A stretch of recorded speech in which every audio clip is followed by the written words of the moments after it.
कई बार क्या है, ऐसा ऐसा एक कॉन्शियस क्या बोलते हैं, ऐसा एक भावना हमारा अंदर आता है, क्या मैं योग्य हूं? क्या मैं योग्य हूं? क्या मैं प्रभु के पास जाने का योग्य हूं? हम आगे जाने की जगह पे हम 2 कदम पीछे हो जाता है। नहीं, ये वाले विषय अभी मैं कैसे प्रार्थना करूं, हमारे लायक वो नहीं है। मैं इस जगह पे कैसे जाऊं, हम तो उस लायक लोग नहीं है। हमारे अंदर एक ऐसा ऐसा एक सवाल उठते हैं, क्या मैं इसका लायक हूं? आमीन। पर मैं आपको हकीकत बोलूं, आपसे बढ़कर कोई लायक है ही नहीं। हालेलुया।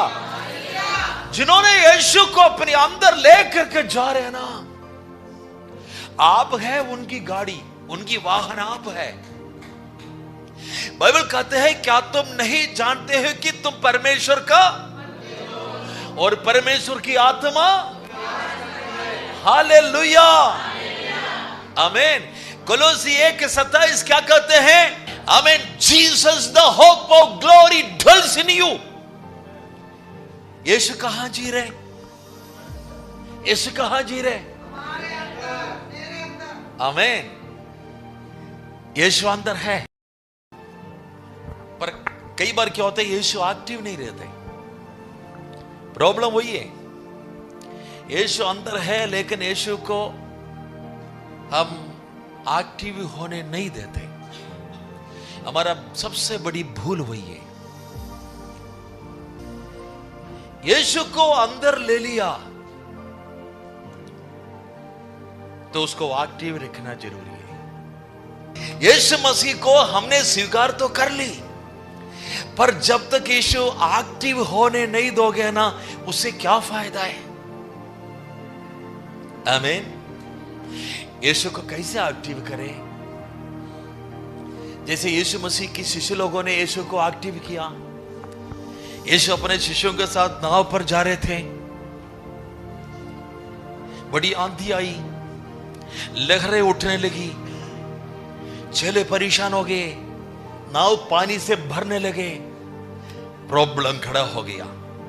यीशु के शिष्य लोग बड़े बड़े दमदार लोग थे, उनको मालूम है नाव कैसे चलाना, जन्म से उधरी देखा हुआ है, काम शुरू से यही किया है। कितना आंधी को देखा, कितने लहर को देखा, कितने तूफान देखा, कितने क्या क्या नहीं देखा। वो लोगों ने अपने तरह से खूब कोशिश की लेकिन कुछ नहीं कर पाया। लास्ट में यीशु को एक्टिव किया। आमीन। क्या बोलते हैं एक्टिव को? सक्रिय करना। आमीन। यीशु को बुला लिया, यीशु खड़ा हो गया। यीशु खड़ा होते क्या हो गया? क्या हो गया? यीशु खड़ा होते जो खड़ा आंधी था वो नीचे आ गया। यीशु खड़ा होते ही जो लहर ऊपर खड़ा था वो नीचे आ गया। आमीन। इसका मतलब क्या है? यीशु मसीह को हमारे सामने खड़े होने दे और कुछ नहीं।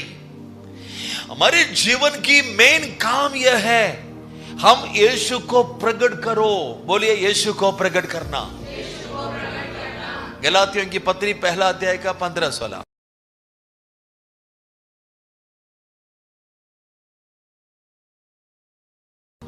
परंतु परमेश्वर की, जिसने मेरी माता के गर्भ ही से मुझे ठहराया और अपने अनुग्रह से बुला लिया, जब इच्छा हुई कि मुझ में अपने पुत्र को प्रकट करे कि मैं अन्य जातियों में उसका सुसमाचार सुनाऊं, तो ना मैंने मांस और लहू से सलाह ली। हमें पौलुस कहते हैं, परमेश्वर ने मुझे क्या कर दिया?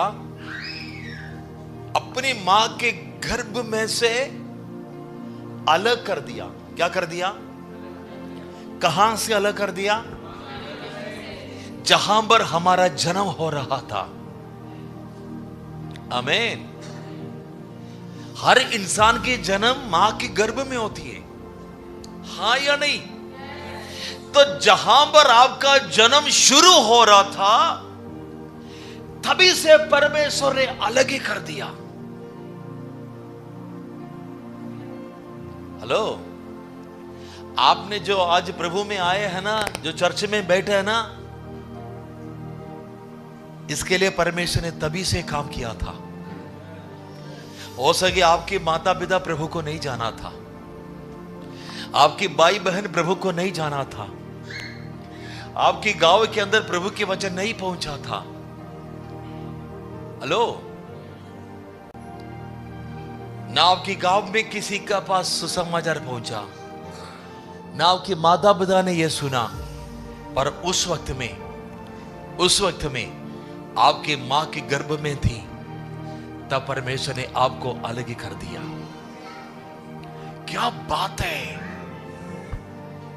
क्या बात है ये।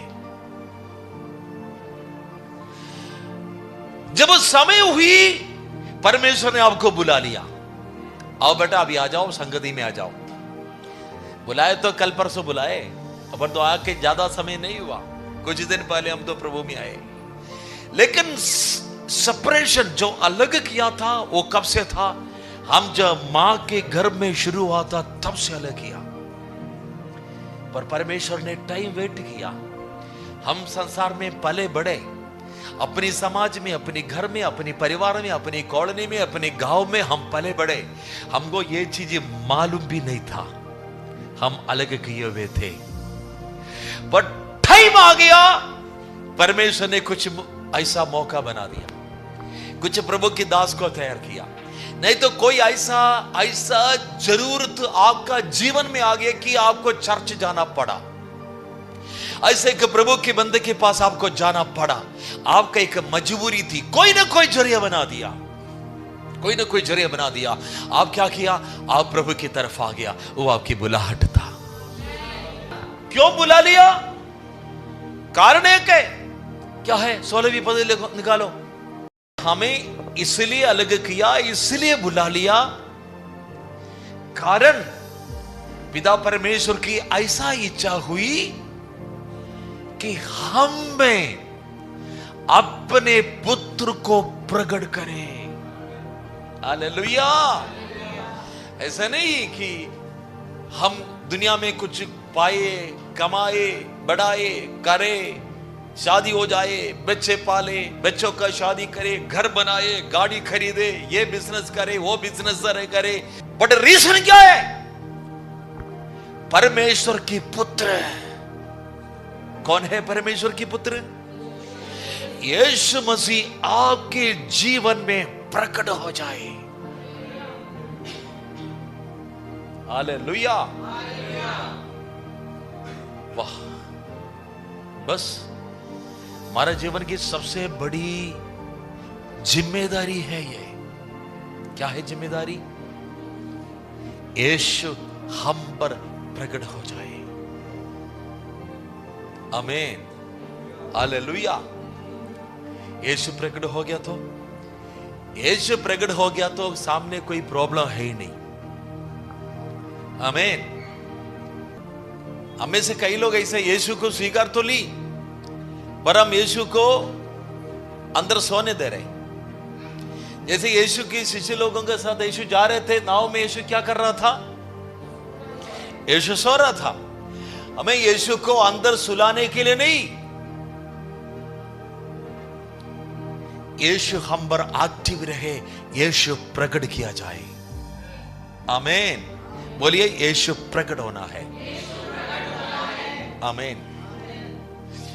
यीशु के प्रकटीकरण के लिए अगर हम पराजित हो गया तो हमारा जीवन में कभी विजय मिलेगा नहीं। हमारे जीवन की विजय का एकमात्र रहस्य है यीशु को हम पर प्रकट होने देना। आमीन। और कुछ भी नहीं, और कुछ भी नहीं। हम सोचेंगे ये काम हम नहीं करेंगे तो हम कैसे चलेगा, इधर ये वाली बात नहीं निपटाए तो कैसे चलेगा, उसके लिए नहीं जाए तो कैसे करेगा। 100 बातें हमारे सामने आ रहे।